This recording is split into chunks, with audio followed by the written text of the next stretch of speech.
একটা শিক্ষিত মানুষের কাজ কি হবে? আপনারা জবাব দেন। একটা শিক্ষিত মানুষ কি কাজ করবে? জবাব আছে?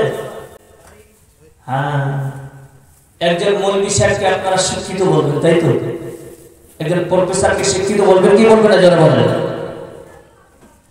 একটা প্রফেসর, একটা মাস্টার, একটা আলেম, এদেরকে আপনারা শিক্ষিত বলবেন, ঠিক না? কিন্তু ওই মৌলবী যদি প্রতিদিন নিজের মা বাপকে পিটিয়ে, ওকে আর শিক্ষিত বলবেন? বলেন, কি বলবেন? শিক্ষিতরা বলবে না, বলছে এটা মৌলবী নইবে, এটা মৌলবী নামে কুলঙ্গার বলবে। কি বলবে? একটা প্রফেসর যদি মসজিদের টাকাগুলো মেরে খায়, কেশিয়ার বানিয়েছিলেন উনি, হচ্ছে কি না এখন বলেন? দেখছেন, আমি এটাই বলতে যাচ্ছিলাম, এই জন্য আয়াতটা উঠে নিয়ে এসেছি, মসজিদের সম্বন্ধে আলোচনা করব। যে শিক্ষিত আর মূর্খের মধ্যে পার্থক্য কি?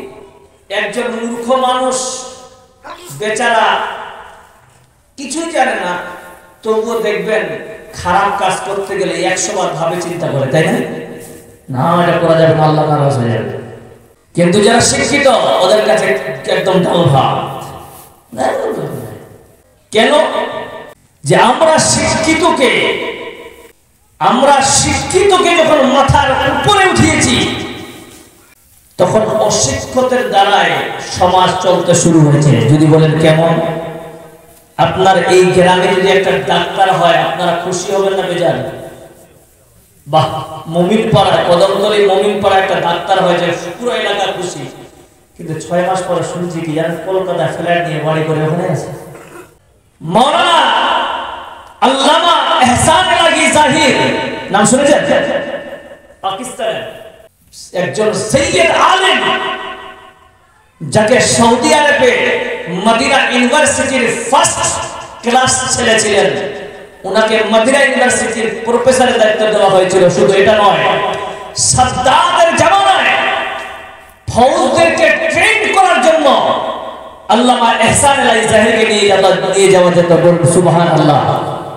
ওকে বোম ব্লাস্ট করে এই মঞ্চে বক্তব্য দিতে জামিয়াতে আহলে হাদিসের একটা বড় কনফারেন্সে তিনাকে বোম ব্লাস্ট করে মারা হয়েছিল। একবার ইউটিউবে দেখে নেবেন। ওকে যখন বলা হয়েছিল আপনি মদিনা ইউনিভার্সিটিতে পড়ান, উনি উত্তর দিয়েছিলেন যে मैं मदीना में पढ़ाने के लिए यहाँ पढ़ने नहीं आया हूँ, यहाँ सिर्फ पढ़ने के लिए आया हूँ कि पाकिस्तान में शिर्क और बिदअत को किस तरह खत्म करना है, इसी के चर्चे को लेकर मैं मदीना यूनिवर्सिटी में दाखिला हुआ, इसी को पूरा करके मैं आज पाकिस्तान के मैदान में जा रहा हूँ। जरा बोलो नारे तकबीर।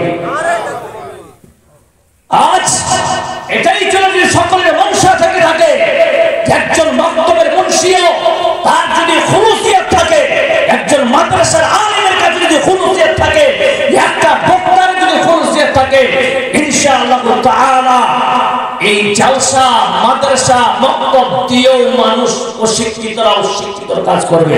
যারা বলো নারে তাকবীর। কিন্তু এখনকার বাজারে একটা মাস্টার খুলুসিয়ত বলতে কোনো জিনিস নাই, ওই বলছে অনলি ফর ডিউটি, যাবো আসবো টাকা খাবো। বলুন ঠিক না ঠিক?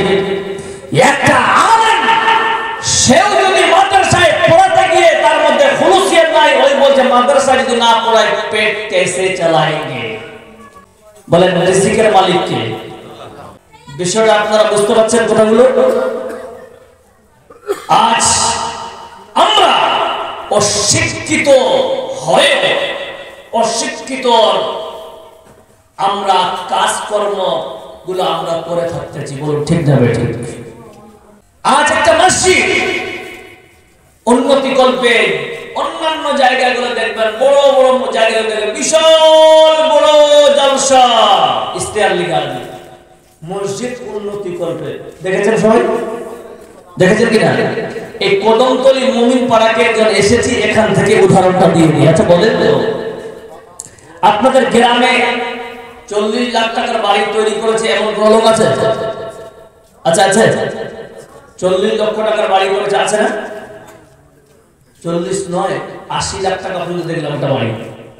আমার আইডিয়া ওই ব্যক্তিকে কোনদিন দেখেছেন নিজের বাড়ির উন্নতি করবে জালসা করাতে? আর হানানা বলেন দেখেছেন?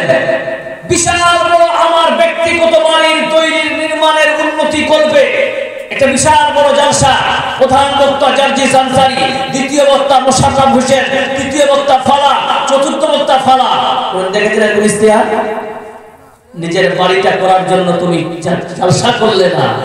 আর যেই আল্লাহ এই দুনিয়াতে থাকার জন্য তোমাকে জায়গা দিয়েছে, যে আল্লাহ তোমার জীবনের হায়াত মওতের তোমার মালিক, যে আল্লাহ তোমাকে জান্নাত দিয়ে ওয়াদা করেছে, যে আল্লাহ আখিরাতের মালিক, সেই আল্লাহর মসজিদ যখন তৈরি করতে হয় তখন মুসলমান আমরা ফকির হয়ে যাই, তাই না?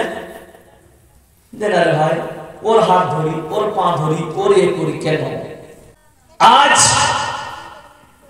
আপনার আমাদের এখন মুসলমান চুপচাপ হয়ে আছি, কারণ আলহামদুলিল্লাহ আপনারা মসজিদটা ভালো বানিয়েছেন বলেন এই মসজিদে 5 ওয়াক্ত নামাজ পড়তে গিয়ে পুরো মসজিদ ফুল হয়?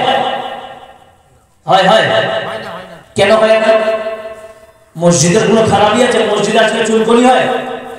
মসজিদে আসলে কোনো ফোড়া হয়? বলুন হয়? মসজিদে আসলে জ্বর হবে, মসজিদে আসলে ক্যান্সার হবে, মসজিদে আসলে থাইরয়েড হবে, মসজিদে আসলে সুগার হবে, এমন কোনো কথা কি? জি না। যেই জায়গায় আসলে আত্মার শান্তি পাবে সেই জায়গা থেকে আমরা বঞ্চিত। আর যেই জায়গায় গেলে সুগার, থাইরয়েড, হার্ট প্রবলেম, এগুলোতে জায়গায় গিয়ে আমরা সময় কাটাই। প্রথম সুগারের যে জায়গায় যাচ্ছি তার নাম হচ্ছে চায়ের দোকান। বরং ঠিক না বেঠিক? চায়ের দোকানে গিয়ে 1 ঘন্টা ধরে আপনি সময় কাটাতে পারেন, কিন্তু আল্লাহর জন্য 24 ঘন্টায় 1 ঘন্টা সময় আপনার কাছে নেই। আর মসজিদের কি করে উন্নতি হবে? কারণ আজ আমাদের মসজিদের ইমাম, মুয়াজ্জিন এরা বেচারা ঠিক আছে, কিন্তু মসজিদের কমিটি আজ পর্যন্ত ঠিক হতে পারলাম না। মসজিদের কমিটি আপনারা কাকে তৈরি করবেন? কোন মৌলবীকে জিজ্ঞাসা করা দরকার নাই, কোরআন খুলবেন। আল্লাহ পাক বলেছেন বিসমিল্লাহির রহমানির রহিম, ইন্নামা ইয়া'মুরু মাসাজিদাল্লাহি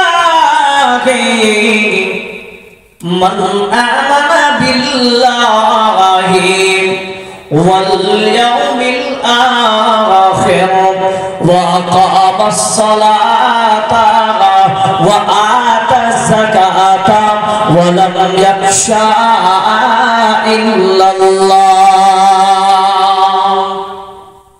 নিশ্চয় মসজিদের আল্লাহ পাক বলতেছেন আমার মসজিদের সেই ব্যক্তি দায়িত্ব নিবে যার মধ্যে 4খানা সার্টিফিকেট থাকবে।